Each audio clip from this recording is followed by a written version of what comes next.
Swagata Dasgupta. She is professor in HG scale of Department of Chemistry, IIT Kharagpur. She graduated in chemistry from Presidency College, Calcutta, MSc from IIT Kanpur, and did her PhD in Renaissance Polytechnic Institute, USA. Her broad area of research is biophysical chemistry. Specific area is protein-protein and protein small molecules interactions. She has 160 plus journal publications with H index of 42 and I10 index of 123. Citations over 5,600, and she has guided 31 students for PhD, and there are 9 students who are working on this thing and for the PhD program under her guidance. She has got research grants from all very prestigious institutes like or organizations like ACRB, DST, CSIR, MHRD, and many others. And Professor Dasgupta is a fellow of Indian National Academy of Science, INSA. She got elected this year, 2025. Fellow of Indian Academy of Science, Bangalore. Dr.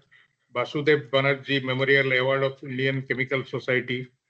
CSIR Bronze Medal awardee of by Chemical Research Society. Fellow of West Bengal Academy of Science and Technology. She has also got Darshan Ranganathan Memorial Lecture Award of Chemical Research Society of India. He is a visiting professor to the University of Valencia Islands, Spain. So far as actually her professional activities are concerned, she is the council member and vice president of Indian Academy of Science, vice president of Chemical Research Society of India, ACS Omega associate editor. She is also the core member of Science and Engineering Research Board, Government of India, council member of Chemical Research Society, core committee member of Organic Chemistry of ACRB. She is board of governors. She was board of governors member of IIT Kharagpur and Women Scientist Committee in Chemical Society, DST, Government of India. So she has got. There are many other things which are also circulated, but she has got 3 patents in her name. That is briefly about her, bio. Now, so far as actually the topic of of our lecture is concerned, that is the twist and turns of protein chemistry. Its short abstract has been circulated to you. I am not really going to repeat that, but now I will really request Professor Swagata Dasgupta, please present our lecture. Professor Dasgupta, please. Yes, thank you very much for the introduction, the elaborate introduction, and for the opportunity for me to give this lecture to this very esteemed audience. I will now share my slides.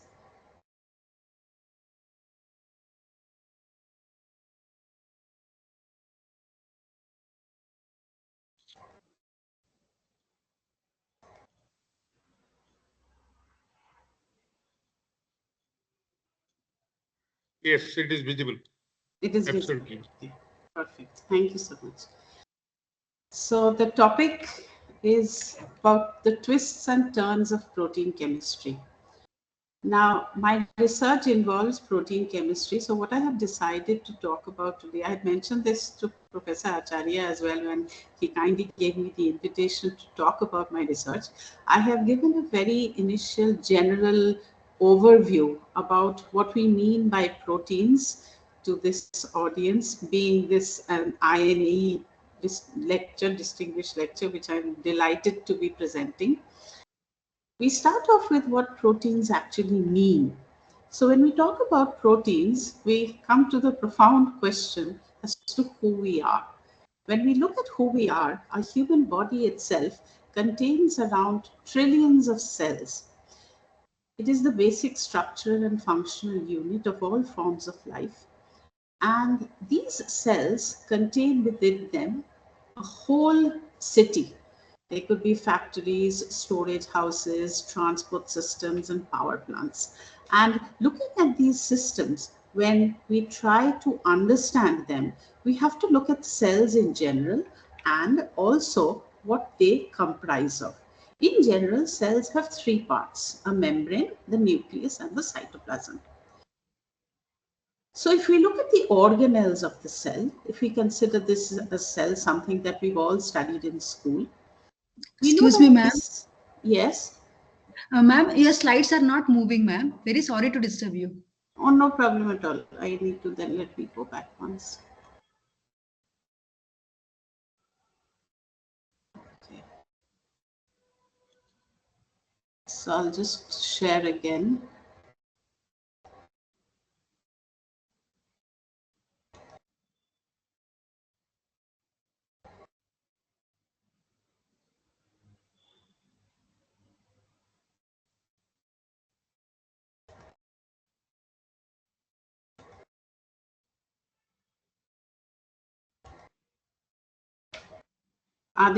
Is it okay now? Yes, ma'am. Now, yes, ma'am. Yes, ma'am. Okay. Thank you. I guess Thank this happens in Google Meet also. Thank you for letting me know. Okay. So as I was saying, who we are made up of trillions of cells, the basic structural and functional unit of all forms of life. And what we have there is a whole city in itself, looking at storage houses, transport system, power plants, they're factories. The cells themselves are factories, and they have what we call a membrane, the nucleus, and the cytoplasm. So when we look at the cell in general and its organelles, we realize that they are made up of different components. Each of these components has, if we go from a larger component to a relatively smaller one, we have supramolecular complexes, the chromosomes, the plasma membranes, the cell wall in case of plant cells. If we go down even further, we have macromolecules such as DNA, protein, and cellulose. If we go down even further to the monomeric units that make these macromolecules, we will speak about nucleotides, amino acids, and sugars. My interest is in amino acids and proteins, mostly in proteins. So to understand what the word protein or where it actually came from, it was coined in 1838 by the Swedish scientist Berzelius to reflect the huge importance of this group of molecules, which we will understand as we go along. The word protein is derived from the word proteus, meaning of the first rank. And there could probably be no other word that would describe this molecule that is there in our system in all life processes. And the stretch of DNA, called a gene, carries the information required to build this protein. So when we talk of the central dogma of biology, the basis of all biology, we have what is called a DNA to RNA to protein. The DNA is the storage medium, the RNA the transmission medium. And from this, we get, in a process called translation, a protein. We will be looking at this in a bit detail in trying to understand what happens. When we look at the DNA, it's just a bunch of letters, a text composed of 3-letter words with just 4 unique letters that gradually get mapped onto a complementary sequence of the RNA, again of 4 unique letters and 3-letter words. Each of these words then in the genetic code comprise what are called these 1-letter codes or the 3-letter code for a protein. So to think that these 4-letter unique letters And this sequence actually means this for a protein, and what was described or transcribed as the genetic code is beautiful. It's just unique. I am still, after all these years, extremely fascinated by the way proteins work and the way proteins function. So if you look at the building blocks of nitrogenous bases such as DNA, we have ideas of how they comprise this beautiful double helical structure. We have the RNA that does not have a definitive structure except one particular type of RNA, and then the protein. We will be looking at the protein, of course, in much more detail. The building blocks. Now, what are these building blocks? If we look at the building blocks of proteins, we have what is called an amino acid. Going back to school chemistry, we have what is called an amino group and a carboxylic acid group, and something called an R group, which is marked in as this purple sphere here. This side chain, as it is called, has different characteristics. And because of the R side chain, this could have only carbon and hydrogen. It could have carbon, hydrogen, and nitrogen and oxygen, as we can see here. It could even have sulfur. So based on this, we realize that the chemical characteristics of this particular side chain will be different, and we have 20 common amino acids. Now, these amino acids link together. They link together to form what is called a peptide bond. Now, as we keep on linking these amino acids, we have marked, you can see the same two purple spheres here, but it is not necessary that they are going to be the same. We will land up with a chain that looks like this, a beaded chain connected through peptide bonds that is going to form the basis of what a protein is. So this is what our protein looks like, just like a beaded necklace with different colored beads. And this is what is called the sequence, the primary sequence of the protein. So we have the amino acid, we have a peptide formation with a polypeptide, and finally we have a protein. And this polypeptide chain that occurs in nature and folds into a unique, well-defined three-dimensional structure. For example, if this is one such protein like lysozyme, if we unravel this necklace, we would get something like this, where we have these amino acids, 129 of them open up into this chain, connected uniquely by these peptide bonds. So why is this important, and how does this help us? The idea is that if we look at the size, the biological length scale, and try and understand what the proteins look like, we have the chemical bond distance, the amino acid size, the globular protein size, and you can see how the size increases. So the whole biological length scale, the macromolecular length scale, is very important in our understanding of what a structure would look like. So we have a water molecule that is a tiny molecule here consisting of one oxygen atom and two hydrogen atoms. We have these small amino acids. We then have one small stretch of DNA, a protein helix, an enzyme, and an antibody. So the whole size regime, or the ratio of the sizes, gives you an idea of how big these molecules can actually be. The protein structure organization is very beautifully organized, very scientifically organized. We were looking at the amino acids that were linked by the peptide bonds, as I mentioned, known as the primary structure of the protein, which is just the amino acid sequence, the beads in the necklace, as I mentioned. The secondary structure, as we can see, has these twists and turns in the protein. Then we have what is called a folded polypeptide structure. And sometimes we can have one of these folded structures linked with another type of folded structure. They may be the same or they may be different, into forming assembled subunits. Each of them have their own role to play. And to understand this role, we need to understand these twists and these turns in the protein structure to realize how they function, to see how they work, and how they can perform their duties that they are supposed to. So combining this information that we have the primary sequence, we have the secondary structure, we have the tertiary structure, and the quaternary structure. Now, what is so fascinating about this structure, and why is it that we need to know this structure?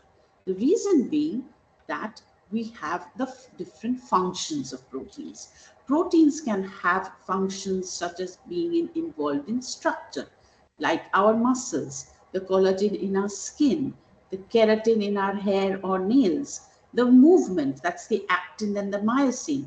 We have antibodies for defense. We have storage proteins. We have signaling proteins. We have those that catalyze very, very important reactions, which is the whole reason why our life processes function. So if you look at the different classes, this would be a class of a protein called a fibrous protein, which would have, like a collagen here, a helix. This is also a helical-like structure, a triple helix that is involved in muscle and in skin. Now, the unique thing about this protein is that it is different in solubility than a regular globular protein, as we see here. These globular proteins are present in our bloodstream, which is primarily 70% water. So if we would have our muscle being soluble in water, we would not have these collagen exists. So the collagen has to exist being insoluble in water, keeping our structural framework together. We have the globular proteins that are primarily storage proteins or transport proteins like myoglobin, which carry the oxygen at different parts. We also have membrane proteins required for transport across the membrane. These also have unique characteristics in the way they can, or their amino acids are arranged. So we realize that if I am to look at a globular protein, or first, if I look at a fibrous protein, we have a coiled type. These are also present in hair. If we have hair, we have a coiled type that is a helix. This means that this type of fibrous protein will be insoluble in water, which is why our hair does not dissolve, even though it is a protein. However, if we look at globular proteins, they are classified according to the way they are arranged. And if we look at them very carefully, if we look at the twists and turns of these three structures that I have here very carefully, you will see that this belongs to a plant, this belongs to an insect, this belongs to a mammal. But if we just look at them generally, they look very similar to each other. And the reason is that they all perform the same function. So that is why nature has designed them in a way that they have primarily the same scaffold, that just like each of us have our bones that keep our skeleton, we have the scaffold of the protein that holds this in place. Protein types are also classified as structural proteins, as I mentioned, as functional proteins, as carrier proteins. The transport proteins such as hemoglobin, which is the iron-containing protein, transport oxygen from lungs to other parts of the body. I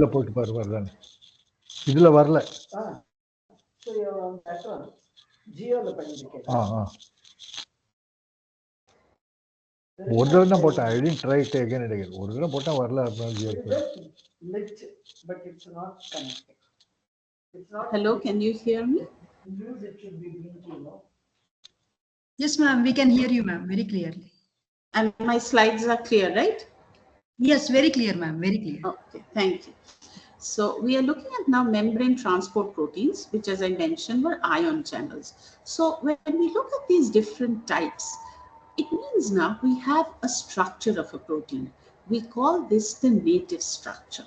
And what is this native structure? It is there that is isolated in the active state. Now, if the protein loses that structure, it loses its activity, which is the most simple thing that we know about. If we have an active protein, we can have an inactive protein either by heating or by partial heating or by adding strong acids. So this results in what is called an unfolded protein and a dysfunctional protein, because it does not have the native structure that it was necessary. So if we look at protein folding in general, what we have is we have the physical process which takes you from the sequence of the protein, to the twists and turns that form the helix, or what are called the sheets, to the final folded structure. Now, if the protein does not adopt this folded state, it can cause several disorders, and these are known as protein misfolding diseases. The first molecular disease to be identified was from hemoglobin. Hemoglobin has a structure that is involved of 4 units, these 2 marked in yellow and the 2 marked in blue. Now, what happens in sickle cell anemia? These are normal red blood cells. In sickle cell anemia, what happens is one of these types of amino acids, which would like to be on the surface, a polar one that would like to interact with the surrounding water that is there in our blood, is replaced in a genetic mutation to one type of amino acid that would rather remain away from the polar solvent. So essentially what happens, it forms what is called a sticky patch on the surface, and we have these molecules of hemoglobin stick together to form our sickle cell red blood cells. So we realize that just this one change in one amino acid out of 576 amino acids can result in such a deadly disease, which means we need a method, or we need methods that are going to tell us how we can solve a protein structure. Why? Because we have our structure related to the function, the structure related to the mechanism, the structure related to all the origins of evolution, and something that we call structure-based drug design. I will give you some examples as we go along. So what we want to know is, where do these twists and turns exist in our protein? Which of this is going to form this helical type of structure? Which amino acid would remain as this? Now, this is not unique. This can differ from amino acid to amino acid. So if we look at the formation of this protein, it is another beautiful mechanism by which proteins actually form and are folded. If we have any misfolded, we would like our proteins to form a native protein. But sometimes we do have misfolded proteins. And interestingly, at times, it is the same sequence. So for example, in the prion protein, it is the same sequence that would form into this normal protein and sometimes form this misfolded protein. You can clearly see that there are these arrowed sheets here which are not present as much here. This misfolded protein causes disease. So what triggers the protein folding process here is extremely important, and we are not aware of how this actually happens. So if we look at the important elements that are required for protein folding, we have the amino acid sequence. We need to have the right cellular environment, as we realize, whether it's the temperature, the pressure, or the pH. We have to have a balance of different folding states, so they don't traverse off to some other pathway. If they go to some other pathway, it will not form the folded structure. And we have in our body quality control that actually has chaperones that form these systems which work on the unfolded protein and give it a chance to fold. I will not go into the details of that, but that is another beautiful process as to how our body has quality control. But nevertheless, we still do have disease, which indicates that we still have misfolded or proteins aggregate in a manner that we would not want to happen. The protein folding process can also be simulated computationally, where what we have to do is we have some molecular dynamic simulations that tell us we are looking at a simulated folding, and we can gradually get from this open structure to a folded protein structure. But why is the sequence so important? And why is the folded structure actually gained from this? This came from a wonderful experiment conducted by Christian Anfinsen. We understood initially that we can unfold this protein by heat or acid. And as you can see, we have different markings here. Different markings that tell me that there are linkages. For example, this is the sequence of the protein as we now know. And you can see that I have marked two, these are two sulfur containing amino acids that link together. So I have linked a pink one, a green one, a blue one, and a yellow one. The experiment that Anfinsen conducted was he cut these disulfide bonds, as they are called, allowed the protein to unfold using denaturants, and the protein was then allowed to refold. What happened was the protein folded in exactly the same way. So these amino acids are not colored, but the pink recognize this pink. So the whole essence of the structural information is actually present in the primary sequence of the proteins, which was an extremely important finding in telling us that if we really want to know the general facts about protein folding, we would have this unfolded polypeptide chain form a compact three-dimensional protein structure, which would mean if we have this large number of unfolded proteins, we have a temporarily molten globule state, a partially folded state that would finally form a native state, a unique three-dimensional native state required for its function. So the question arose that can we predict the structure from sequence, or can we have sequence prediction from structure? So what do we want to do? We would like to have the series of amino acids, and we would like to have a protein formation and be able to tell us whether this protein is actually going to form in this fashion. What happened?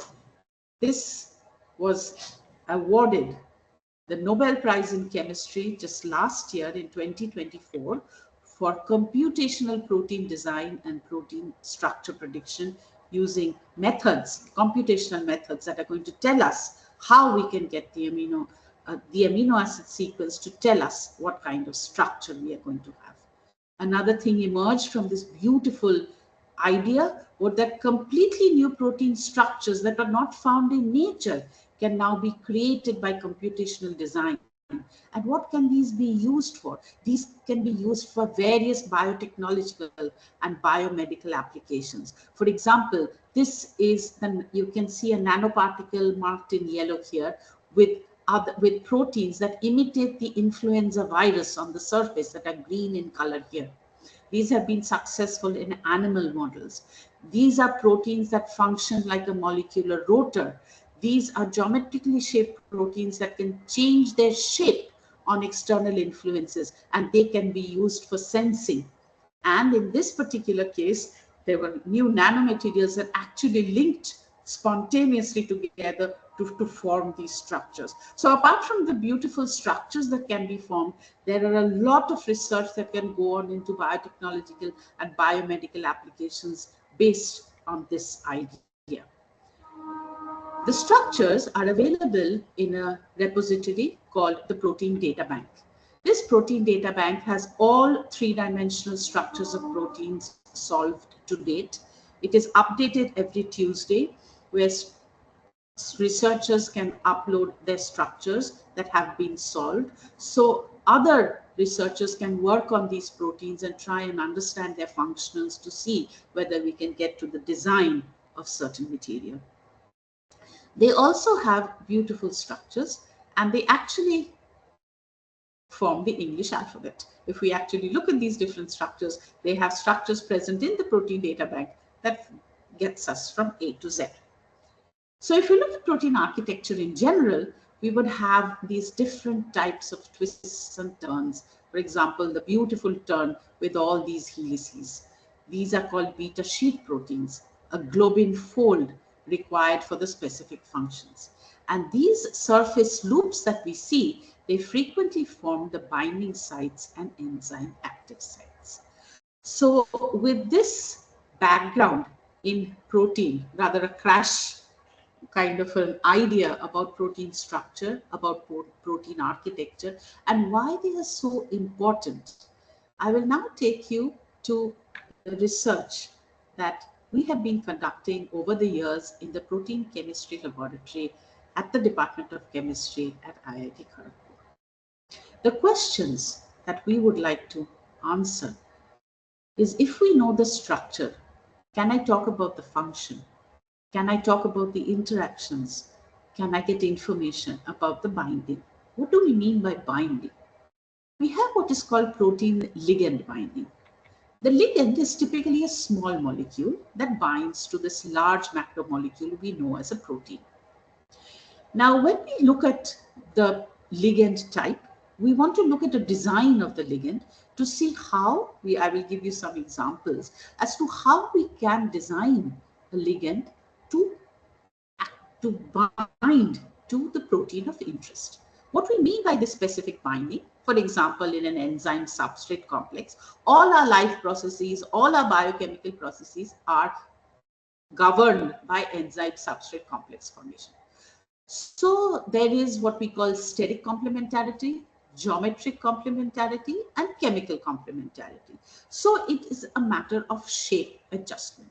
So whether we have this ligand come and bind to the protein, we would have what is called a protein ligand complex. Now, the interesting thing about having a protein ligand complex, or for example, particularly in an enzyme substrate complex, is we have an enzyme structure and we have the ligand, the substrate in this case, bound to the complex to form the complex. And as it has an enzyme activity, a catalytic activity, it will perform a biochemical reaction.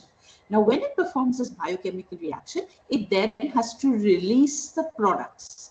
So we do not want the substrate to bind too tightly to the enzyme, because then the reaction will not be able to take place, or the enzyme substrate will just form the complex and we cannot reuse the enzyme for another activity of the catalytic kind.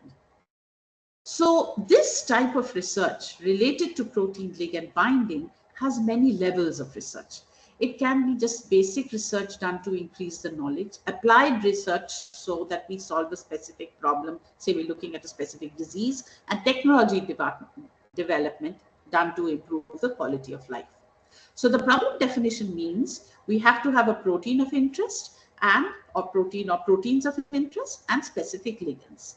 These host-guest interactions, as they are called, are very, very important, because, as Linus Pauling very graciously said, that the secret of life is based on molecular recognition, where one molecule has the ability to recognize another. So the fact that we would have a protein ligand interaction, a protein-protein interaction, is extremely important for all life processes. So if you want to look at the basic chemistry without going into too much detail, we have a geometric complementarity, an electronic, a stereospecificity, where we have to have the binding exactly in this fashion for a successful enzyme substrate complex to be formed, which would indicate that we have to have a successful activity to occur. On the other hand, if I would like to inhibit this enzyme, I would like this inhibitor to sit in this pocket and be extremely tightly bound so that the function of the enzyme is lost. So that is the idea.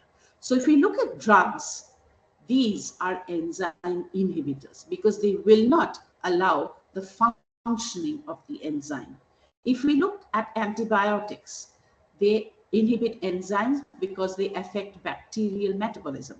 There are heavy metal poisons that work by irreversibly inhibiting enzymes. Nerve gases, snake venom, these are all inhibitors of enzymes.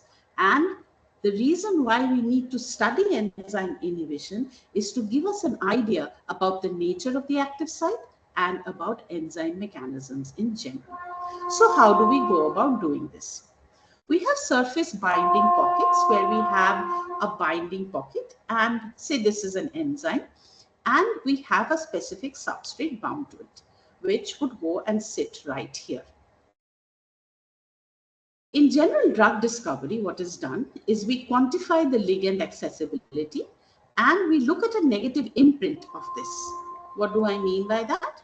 We have this site, we have our specific ligand come and bind.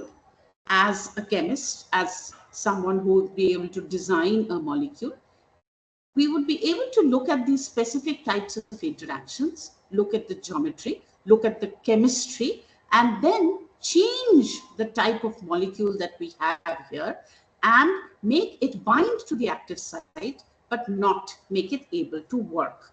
In that case, we would have designed an inhibitor of this protein. The proteins of interest in our laboratory are those of human serum albumin, ribonuclease A, angiogenin, gamma crystalline.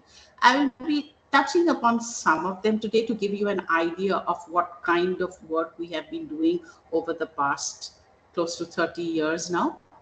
And our ligands have always been, or preferably, those that are dietary in nature, dietary polyphenols, those present in green tea, those present in other sources of food.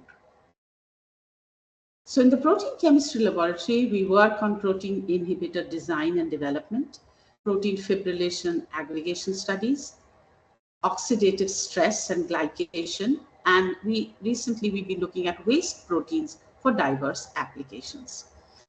I will just touch upon these stories in a couple of slides each so that we get an idea of how the research has evolved, and there is so much more left to do. If we look at protein inhibitor design and development, we look at a process called angiogenesis. Angiogenesis is a process where we have the growth of blood vessels. Now, what happens is if we have a set of tumor cells and there are a release of angiogenic factors called growth factors, a blood supply will result in tumor growth with angiogenesis. Now, you realize that the recognition of the control of angiogenesis has potential anti-cancer therapies. So this has encouraged research in this field. And while I was just starting my research career here, there was this article that came out in the journal Nature that mentioned that angiogenesis was inhibited by drinking tea. So we decided, while there were other angiogenesis inhibitors also present, we looked at some of them later on also, but we started off with green tea. If we look at the process of angiogenesis, it is required for wound healing. Required because when we have a wound, we need blood vessel growth for the healing of that wound. But we have to remember that it is the same blood vessel growth that builds up a tumor. So what is the control? It is very delicately controlled because we have excessive that could form a series of diseases and insufficient angiogenesis that could also form diseases. So we look at a protein called angiogenin that provides a potential molecular target against which we can look at this process. So what would we essentially want to do? We would have an in situ tumor.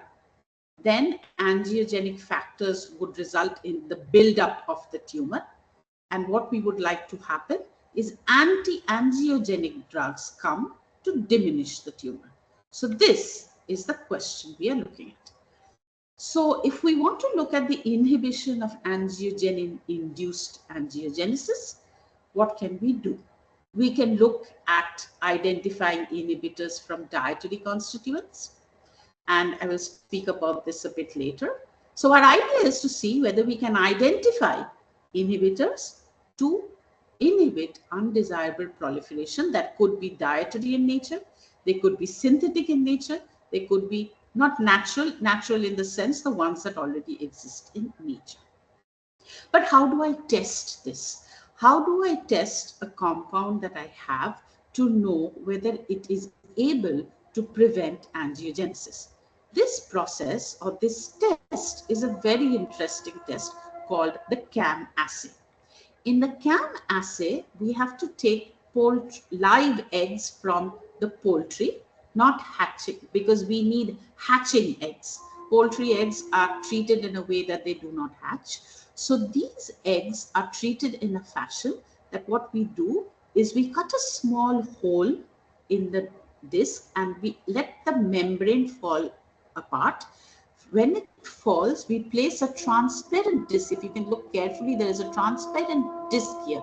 This transparent disc has our compound in it. So what do? We expose this membrane by cutting a hole in the eggshell, and then invert our dried disc that has our material on it, and we assess the growth after about a week. What do we see? For example, this is the control where you would obviously expect growth to happen. We added our protein that we had isolated in the laboratory, and as expected, we see larger blood vessel growth because that is inducing blood vessels. When we use the green tea components, which we were interested to look at, we see thinning of these blood vessels. There are several ways to quantify this as well, and there is even now a tool that is available called AngioTool, where what you look at is you look at the thickness, you look at the branching levels, and you can actually quantify the level of angiogenesis. What we did next was we mixed the green tea components with the angiogenin-like protein, and what we see is a similar system like the control. So what actually happened was that the green tea components were able to inhibit the angiogenin-induced angiogenesis. But getting angiogenin is not very easy. So we use a model protein that is ribonuclease A. Now the reason why we can use this model protein is because if you look at the two proteins that I have just posted here, we will see in this slide, there are these two proteins. This is RNase A, this is angiogenin, and the site marked in blue is the catalytic activity site. The interesting thing about this is that angiogenin belongs to this huge family of proteins, which all have the same catalytic site.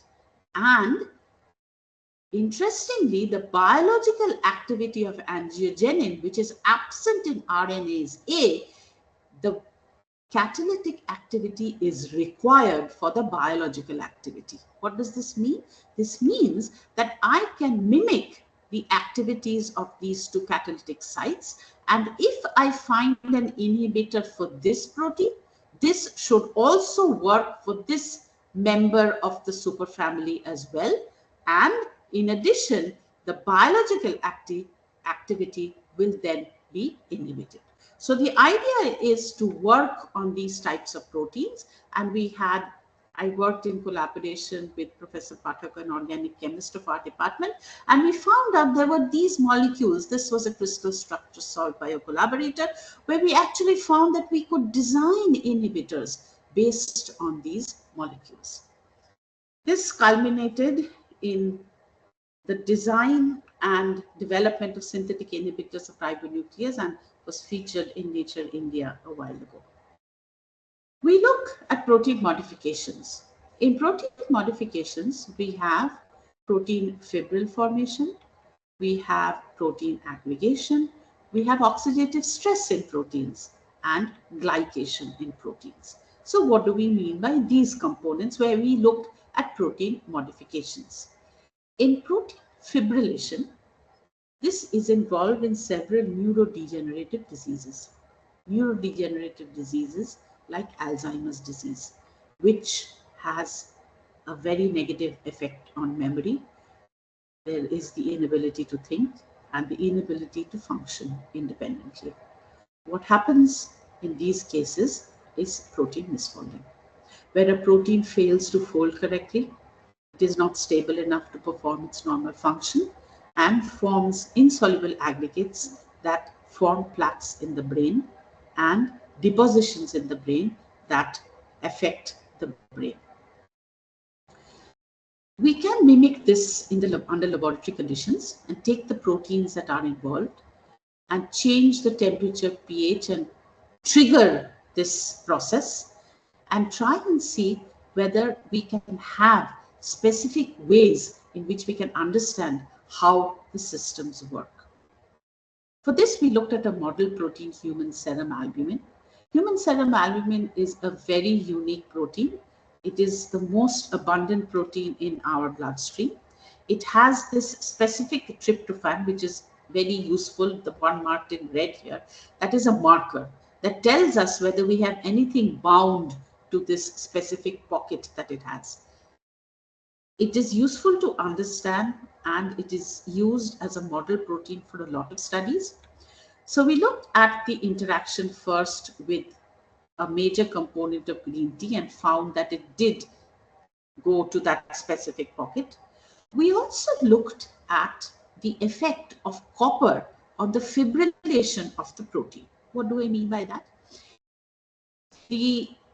There was this research that mentioned that the cerebrospinal fluid of patients with Alzheimer's disease had a large amount of copper in it. So what we designed an experiment where we looked at the fibrillation of copper that was induced. We looked at then the presence of copper, and just to look at these green signals that we see here that are fluorescent in nature, a specific dye that tells us whether we have fibrils, you will see just with human serum albumin, since we were inducing fibril formation, we did see fibrils. But with the copper, with the same number of incubation under the same conditions, we see extensive fibrillar growth that did mention that the presence of the copper actually did affect fibril formation. Another interesting study that we worked on was seeing whether the HSA fibrils, the human serum albumin fibrils, could actually be affected by a static electric field, where we would have like a non-invasive method. So we had an electrowetting on dielectric setup, and we applied the fibrils, and then we applied the electric field, and we did see that the fibrillar solutions actually resulted in smaller aggregates, indicating that there was a disintegration of the fibrillar network into smaller aggregates. So this also got featured in Nature India, saying that the electric field could be used for treating neurological disorders in the protein fibrillation process. So we look at protein modifications in oxidative stress and glycation. What do we mean by oxidative stress? Oxidative stress in biomolecules is all these events put together, whether it's ionizing radiation, UV radiation. Even in our body, we have these species called free radicals. These free radicals can cause membrane damage, protein damage, DNA damage, and as effect, what is going to happen is we are going to have damaged protein means a disease. So if we look at the oxidative species and diseases that we have within our body, these formed as parts of specific biochemical processes. We have external sources that can result in oxidative species, and as a result, we can have different types of diseases, the causes being due to these specific types of free radicals, as they are called. So if we look at oxidative stress in proteins, how do we monitor it? There are ways in which we can look at this, in the sense that this can form backbone oxidation. So the whole backbone may be oxidized. It can modify specific side chains. That is what we were looking at in the amino acids. They can break up the proteins, and they can also cross-link them. So there are typical ways in which we can look at these different types of molecules that are formed, because they have specific signals. Similarly, if we can look at the glycation of proteins, in this case also, we are looking at the attachment of sugar. Glycation means the attachment of sugar. In this case also, there is extensive protein cross-linking and formation of what are called advanced glycation end products. Now, what does this mean? This means that I can have protein modifications due to the presence of sugar. I can have nucleotide changes that will result in mutations, formation of abnormal proteins. They can also affect the specific amino groups in the nucleotides that form the basis of DNA and RNA. We have insulating signaling defects. One thing that may be a very common test that is used to check sugar levels is the glycation of hemoglobin. In this case, what happens? There is glucose that gets attached to a specific amino acid of the protein. So when this glucose gets attached to this protein, it creates a glycated hemoglobin. Now, this is tested by a pathological test called the HbA1c test. So what happens is glucose binds irreversibly to the hemoglobin, and the higher the glucose level, the higher the amount of HbA1c. This is detected. The test detects the average level of blood sugar over the past 2-3 months, where we have a level below 5.7 as normal, a risk level, and a diabetic level. So we see that when we want to look at the glycation in the laboratory, there is a way we can do it. So we can take our proteins of interest, and from the proteins of interest, we can look at a controlled glycation level where we look at different types of sugars, for example, glucose, fructose, ribose, and then try and see what, using these several methods with a characteristic fluorescent signal in some cases, to tell us whether we have a glycated product or not.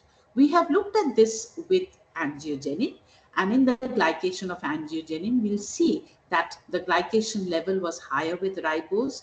It could affect the ribonucleolytic and DNA binding ability, which meant that the functional ability was affected. But what happens, or do we find methods to inhibit this process? Yes, there are. The methods that we have looked are polyphenols and nanoparticles with encapsulated polyphenols. So this has been a method to look at how we can inhibit the formation of these glycated products that are formed because of sugar attachment to the proteins. My next story is going to be about protein aggregation. Now, protein aggregation studies are the one that is most commonly known is the cataract formation. What happens in the normal lens, there is a transparent lens, and the normal lens will have the image fall on the retina. However, this would imply a clear vision. With a clouded lens, which means the aggregation of proteins in the lens, we have light scattering. As a result, there is blurry vision. Now, the eye lens has to remain transparent throughout the lifetime of an individual. And if we look at the anatomy of the eye, this is our ocular eyelids. It is a beautiful structure in itself, forming layers and layers that look like this, that are beautifully ordered. This is the inside of a human eye lens, and you can see how beautifully ordered it is to bring about this transparent lens of proteins. There is no turnover in the lens, in the eye lens. So there is no break or make of proteins here. But if there is a disruption, there is cataract formation. And this cataract formation can be studied in different ways. So if you look at the UV radiation that can affect the lens, the visible radiation goes straight to the retina. But there is UV radiation of a specific wavelength given here in nanometers that can stop at the lens and affect the proteins. Now, the remedy for cataract formation is a process called phacoemulsification. In this process, there is an incision made in the eye. The lens capsule is kept intact, but the proteins inside the eye are emulsified and aspirated. And this then is, the lens capsule is then put in with an intraocular lens that is hydrated to pop up to occupy the lens capsule. But there are several disadvantages to this. So the idea would be to see whether we could have methods that would actually prevent any protein aggregation present here. So what we have looked at is we have looked at the effects of UV radiation on crystalline. We have looked at modifications by bringing back the waste protein from the doctor, from the ophthalmologist when the operations are performed. But in using the study for the radiation, the effects of radiation, we had the protein expressed in the laboratory to find out the effect of UV radiation. We looked at in situ oxidative stress. Did we see cross-linking? Yes. There were fragmentations, there were modifications of amino acid residues indicating that UV radiation is damaging. And the green tea polyphenols could combat this damage to some extent. So we have the crystalline protein, we subjected it to UV radiation, to elevated glucose levels, to low pH levels, and all of this actually produced the cataract or resulted in protein damage. So the idea here was to look at green tea polyphenols to see whether we could alleviate this kind of stress. So the idea was whether we could have green tea for oxidative stress control. This also came out as a story that said that green tea can control cataract. The final thing that I'm going to talk about is about protein films. We have been lately looking at protein films because they are biodegradable, they are cost effective, abundant in nature, and they can form from actual food protein. Now, it would not be a good idea to always have food protein in such a way. So we were looking at the waste protein, that is our Cataractus eye protein isolate. This Cataractus eye protein isolate that can be brought back from the ophthalmologist. Everybody would think that just an eye operation would actually not give you much of a protein, but considering the millions of operations that do occur, we have actually a large amount of this protein. So we looked at this Cataractus eye protein isolate that is our protein source, taking with the knowledge that this eye lens is packed with a high concentration of proteins. These proteins are actually called the crystallins. These are responsible for maintaining the transparency of the lens, and we now know that the loss of the native structure is going to give us cataract. So we have treatment as cataract surgery. We bring these lens proteins that are then emulsified and aspirated as waste proteins form our basis as the Cataractus eye protein isolate. This Cataractus eye protein isolate can then be used to isolate the Cataractus protein. Then using several chemicals, but we use all natural chemicals such as sorbitol, where we're using a CEPI film here. Then we use cross-linking, and we finally look at properties of this and look at several characteristics to see how we have modified the protein itself to form these peel-off protein films and how they can be used. So we have the physical properties of the films, the thickness of the films. We look at the effect of the cross-linking on solubility before and after, and then find out what about the protein film surface. We find that the surface has non-homogeneously distributed holes in them, indicating that it is of a porous nature. So we have to find methods on what we can use with this. But what we need to know is whether they are actually biocompatible. So we could have biocompatibility of the films, looking at their hemolytic assay to see whether they can disrupt RBC. But in this case, we found that they were actually biocompatible because we find that they do not damage RBCs in general. So what can we use these films for? We can use them for ampicillin release. So we take our CIP film and then we add the sodium ampicillin, the drug, to it, and we look at release characteristics. Release characteristics are different pHs where we have a controlled release profile.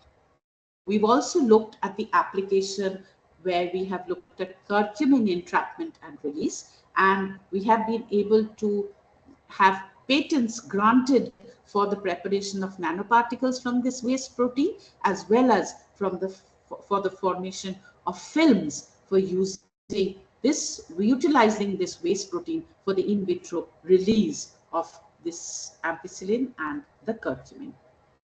Finally, we have looking at biodegradable solid polymer electrolytes. This is a new application that we have looked at because these solid polymer electrolytes have gathered a lot of attention recently because we want them to be biodegradable in the topic called now flexible electronics, whether we could use our protein to actually understand whether they have an application in this SPE regime. So we have the CEPI film as solid polymer electrolytes, where we have used natural plasticizer sorbitol, a natural cross-linker synapic acid, and then measured the ionic conductance. What we find, interestingly, is these films are flexible, they're easy to prepare, and as I mentioned, they are comprised of all natural additives. Then we find out that the CEP-based SPs display tunable, recyclable, biocompatible, and biodegradable properties. And the studies that we did in measuring the ion conductance in electrical impedance spectroscopy actually gave us a way to see that they could be used further. And we had a cover article based on this in ACS Applied Biomaterials. Another interesting aspect that we've also worked on is looking at what is called the protein corona on nanoparticles. Nanoparticles have become a huge area of research. And in trying to understand the nanoparticles, how they interact, we have been able to look at the interaction of human serum albumin with these gold nanorods.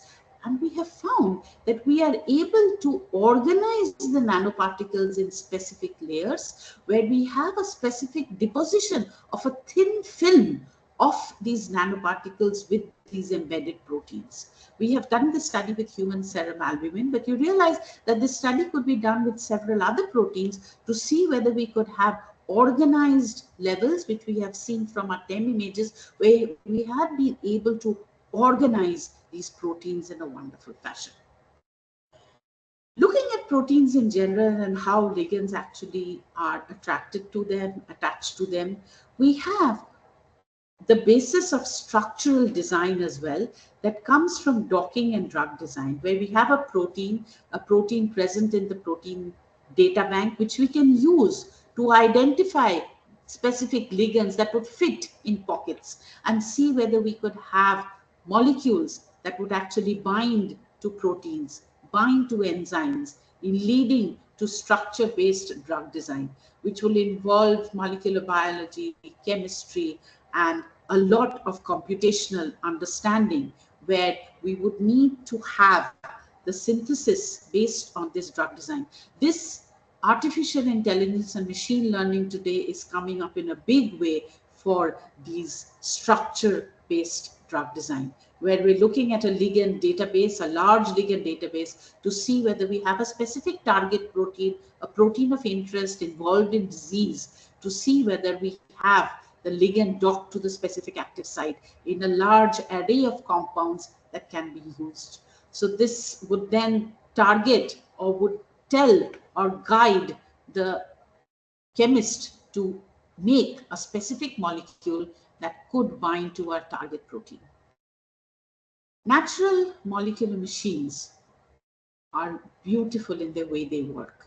We have this as a molecular motor, and the mechanism of ways that we have mimic the linear motor or something that nature can actually do is amazing. We as humans will not be able to mimic the wonderful way in which nature works. So if we just look at the mechanism or the mechanics of the kinesin microtubular system, this is a motor system that uses the kinesin motor proteins to move cellular material across microtubules. We look at this, and this is the way it works day in and day out, constantly moving, working for us, making us move, making us live, and functioning with all the biochemical processes that we have. And what has made my work and my lab run are my motor proteins. These are all the students that have helped me over the years in the research that I have been able to conduct, my collaborators, generous funding, and I would like to thank you for your attention.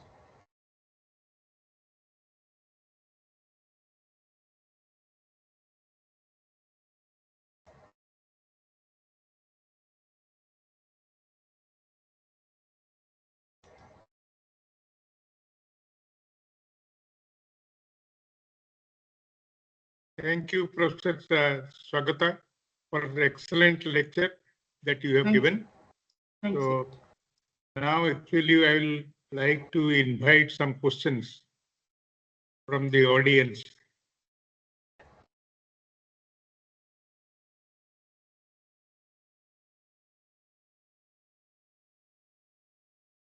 Anant Kumar ji, do you have any question?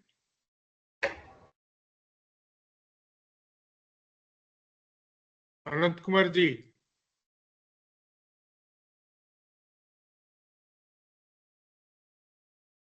It's so different a topic. That is why. Okay. Professor Misra, do you like to ask some question?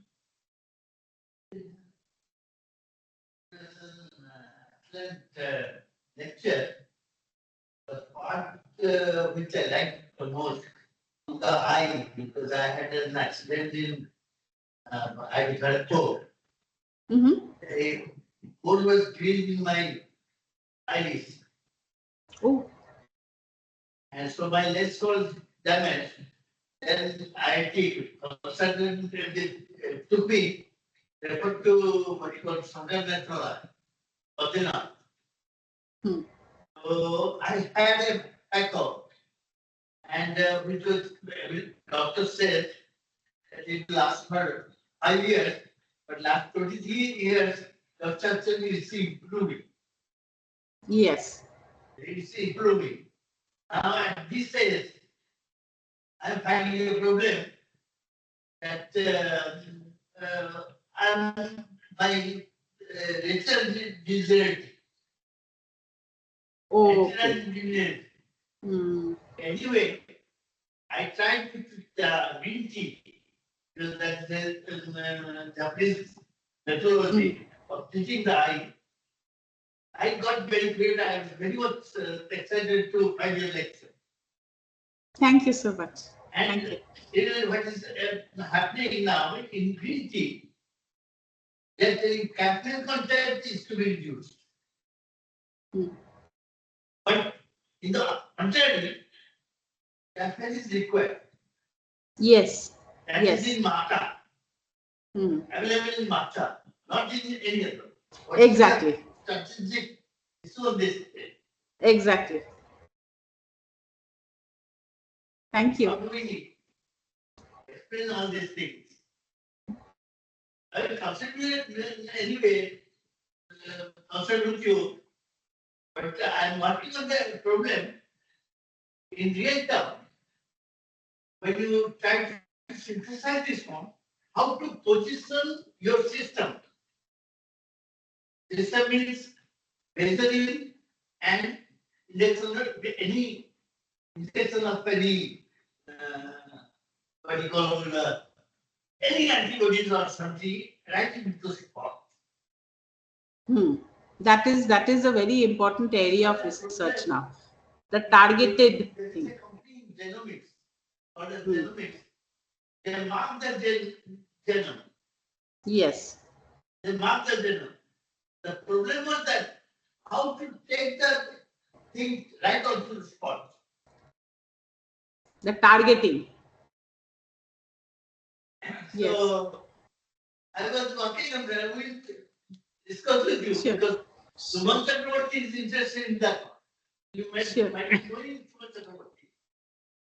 Hmm. I probably do. Yes. Mechanical. Anyway, I have got interest in that one. What are we doing this class? Thank you.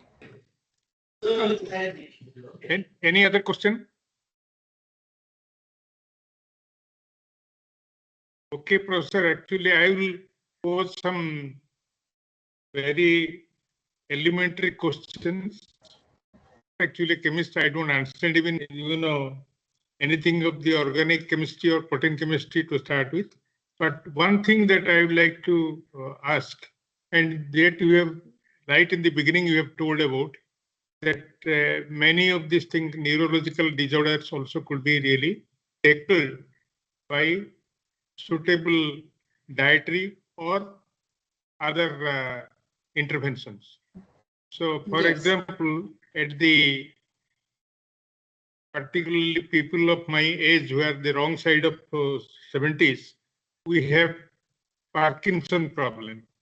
I have also Yes. Parkinson. So, and what doctors are saying that actually you take dopamine, which I am taking. But is it the only way or something could be there to? Well, I wouldn't be able to comment on the medical aspect of it, but the whole idea that this is caused by the tau protein, the protein has either degraded or it's formed these fibrils, and these are called neurofibrillary tangles. And once Okay. these proteins unfold and they form these tangles, then they deposit in the brain. And as they deposit in the brain, they form this impairment. So nobody knows why this happens, because everybody does. First of all, everybody does not get cataract. Also, everybody does not get these Alzheimer's disease. Yes. So they say that you should keep your brain active. But I'm sure brain's active when you're in academics. Your brain is active all the time. But nevertheless, what triggers the unfolding is not known. But these are all protein-related misfolding diseases. Yes, that's what also in AIMS Delhi, they did some amount of, scanning of the brain, and they've Yes. identified that this is the problem. And okay. Now, But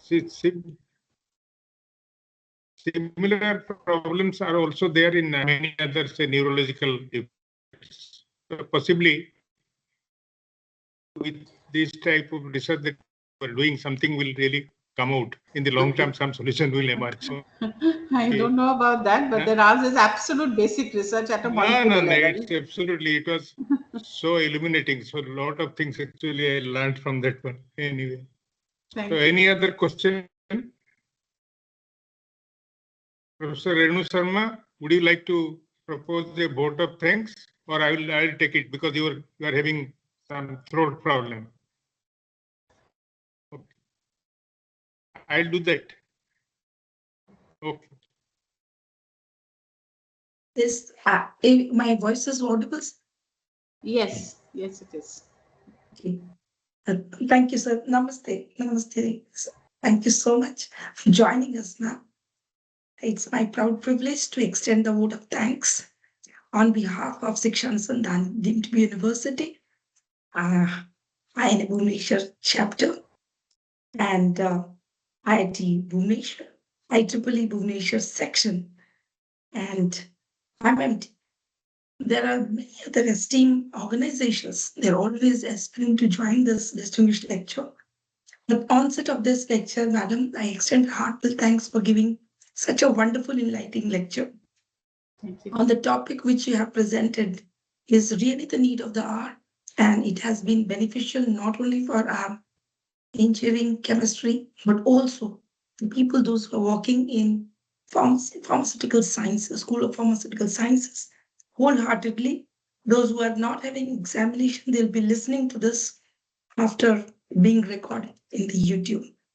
I once again welcome you, thanking you, and we all are inspired with your journey and the research highlights which you have brought in this beautiful presented lecture. Thank you, madam. Thank you so much. Thank you Namaste. so much. Thank you. Swagata, I got one more. All this lecture is actually recorded. Hmm. Do you have any objection actually if we circulate this one amongst all the interested people, No. or there is some sort of No. problem? I have my lectures recorded. I have courses and lectures are recorded anyway. No problem. So it can be circulated. Okay. Madam, we will Thank be you very so much. grateful if we will get your lecture, ma'am. It was an excellent lecture, madam. I learned a lot. Thank you so much. Thank you so Thank you much. so much, actually. Thank you. Thank So you. we also Ma'am, look forward in future your Yes. another Yes. lecture on some way. Okay. Sure. Ma'am, last Thank question. You said that you are having so many lectures which are recorded. So, madam, if we want to go through your lectures, ma'am, what is the best way, ma'am? No, these are actually course lectures. I have about NPTEL, the National Program Technology Enhanced Learning. So these are course lectures where I have a course on biochemistry that was recorded a very long time ago, but it's running this semester also. Then I have experimental biochemistry and one course on fundamentals of protein chemistry. So these are our NPTEL courses that are available. There are around 30 lectures of each of them, 30 hours. And the fundamentals of protein chemistry are half-hour slots of, so they're 30 hours total. So gives you the absolute basics of how to study and like how the structural aspects of the proteins, then their functions and all the different types of proteins and their activities, the enzymes and their activities and so on and so forth. So those lectures are available. Thank you so much, ma'am. Thank you so much. Thank you. Thank you so much. Okay, thank you. Namaste.